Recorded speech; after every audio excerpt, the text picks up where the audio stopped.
What's tea, sis? Make this beat. Is it love? Is it love right here? What's tea, y'all? This your girl B, and I'm back with another episode of What's Tea Radio. And on this episode of What's Tea, we're gonna take a different approach. This episode is gonna be a little bit different because this is a video that I've been dreading making. And I know that sounds bad, but I honestly did not want to make this video because I'm still in shock.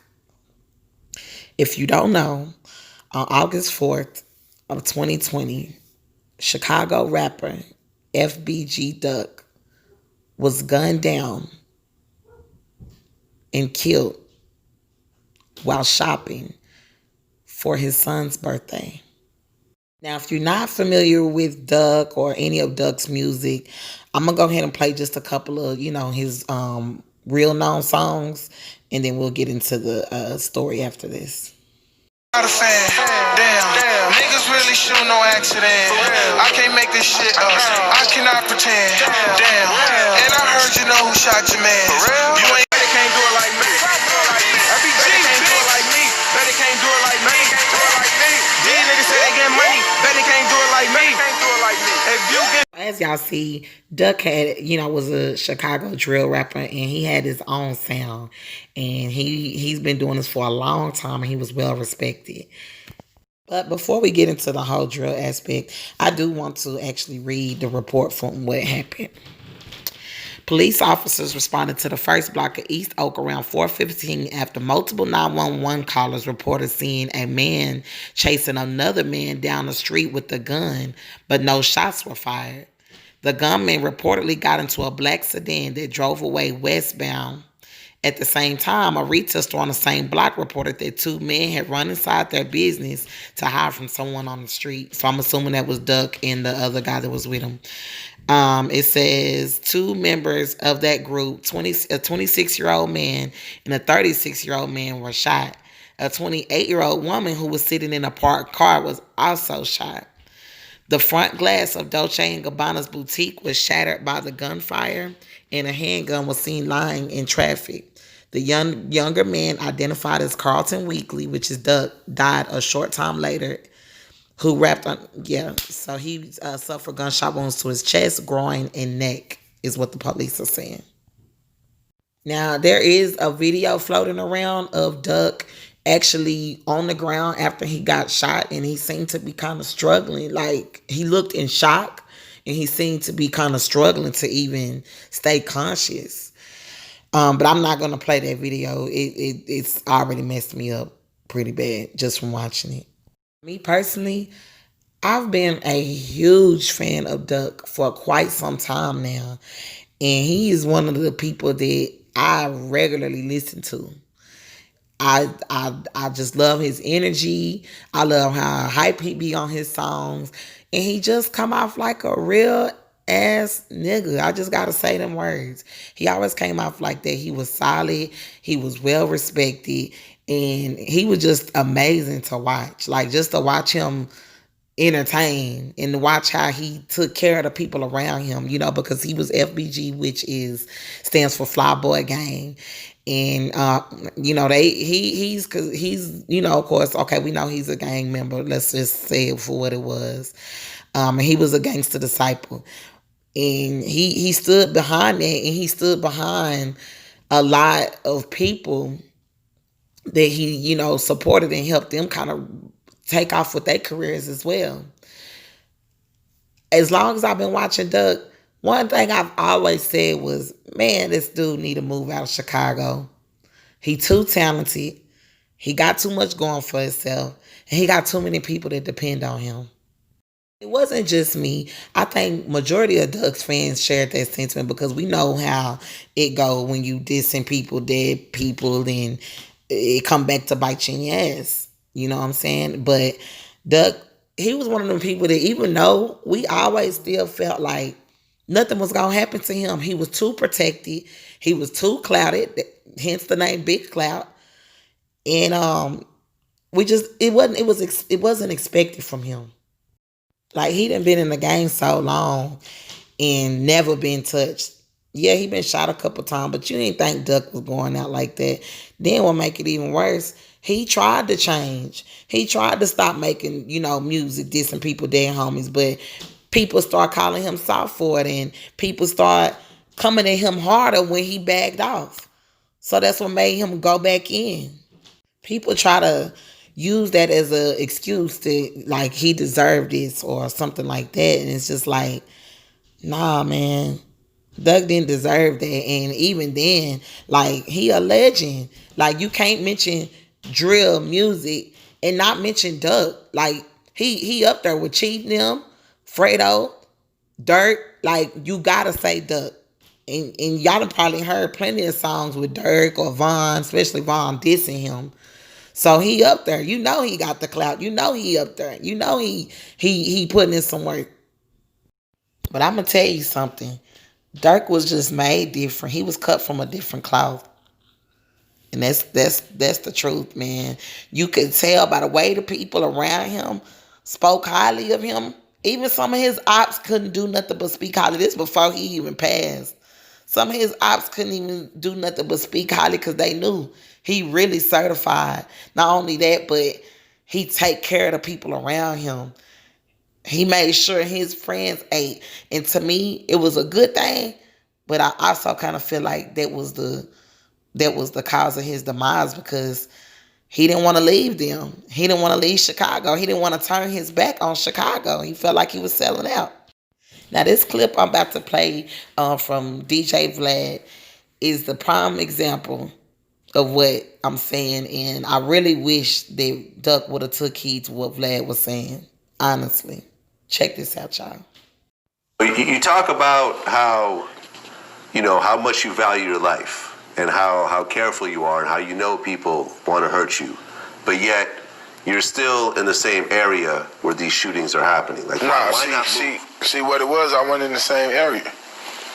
Like I said, you put yourself in somewhere you don't want to be, then you got to be ready for what's coming. You feel me?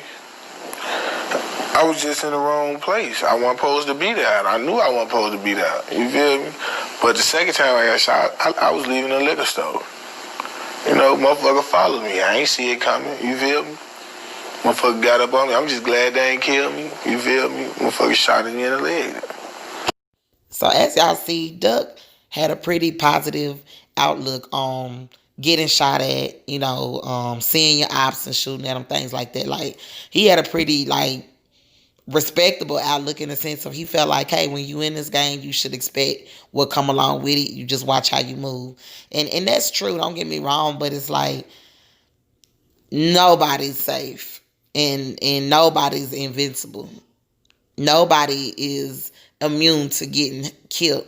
Nobody can outlive multiple bullets. Nobody can get shot multiple times and just continuously keep getting their life spared, But of course, just like Duck felt like it wasn't gonna happen to him, we as his fans didn't feel like it would happen to him. Like, he was one of the few people that I actually listened to that was still alive, honestly. So I always looked at it like, oh, Duck ain't going nowhere, and he got too many people around him. But Vlad made a valid point. And then hindsight, watching this next clip, it just really break your heart. So watch this, y'all. Bibby and Herb, I don't think that they really stay in Chicago all that often anymore either. Like, why stay in Chicago when these types of shootings are happening? See, what it is with me, like, I got more in Chicago probably than they got more in Chicago. Like, it's shit that I gotta make sure I take care of here first before I do anything. Like, you feel me? Like, and plus, I ain't the type of motherfucker that want to go move to another city, because I don't trust nobody. You feel me? I don't trust new people. I don't want to hang around new people. I don't want no new friends, because I don't trust nobody. Yeah, motherfucker could turn fake on you. So y'all hear how strongly Duck felt about not leaving, and how he had, people in business to take care of there. But I feel like, I just wonder, like, did the people around him ever just tell him, bro, go on and go? Go on and go. Because it ain't like he didn't have the money to do so. Duck had the money to leave. He didn't have to stay. But he didn't, to me, I just feel like he didn't want to feel like he was turning his back on his people. And he didn't want to feel like he was industry, or like he say a lot. He don't feel like he just a real rapper, because he really into that. He was really into that street stuff. On top of that, I really feel bad for his mom because, he have a brother. This is her third child that's passed, and he lost a brother, FBG Brick. I think it was about 2017 that he got killed. And I'm not gonna get on this video. I don't want to get into the whole like behind the scenes of what was going on with the GDs versus BDs, because there's a million videos y'all can go watch about that. I just want to stick to the basics, which is, talking about Duck and his passing and celebrating his life too. This should really be a cautionary tale to a lot of people who think that this, that gang banging and stuff like that is a game and a joke. It's really not.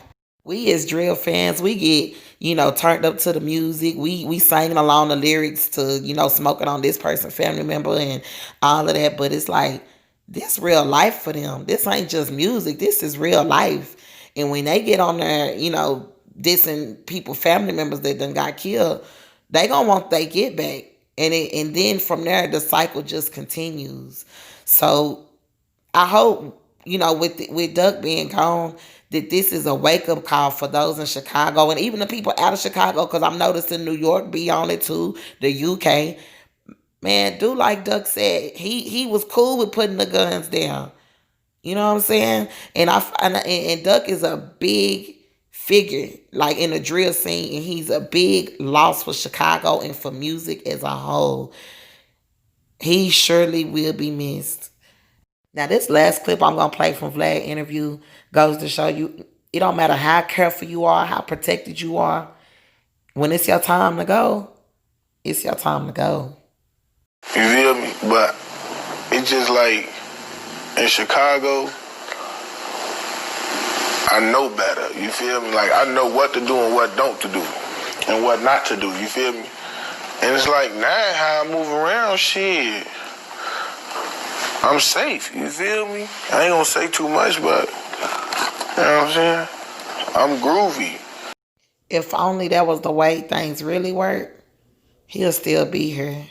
Or maybe if he would have just took that advice. And I know Vlad ain't the only person, like I said, that told him that. But I just wish he would have just did it for himself and for his kids. Man, R.I.P the Big Clout. You gone, but you will never be forgotten. And we going to continue to turn up and play your music till we can't no more. Rest in peace, man. This some real shit. This the realest shit I never wrote. Hey, Trey P, I don't know how to talk to do it. Fuck all that shit. First off, I wanna tell y'all I'm my own man. You don't understand if you didn't become a grown man. Then again, we ain't gotta be friends. We ain't gotta hang together. We don't gotta hold hands. But real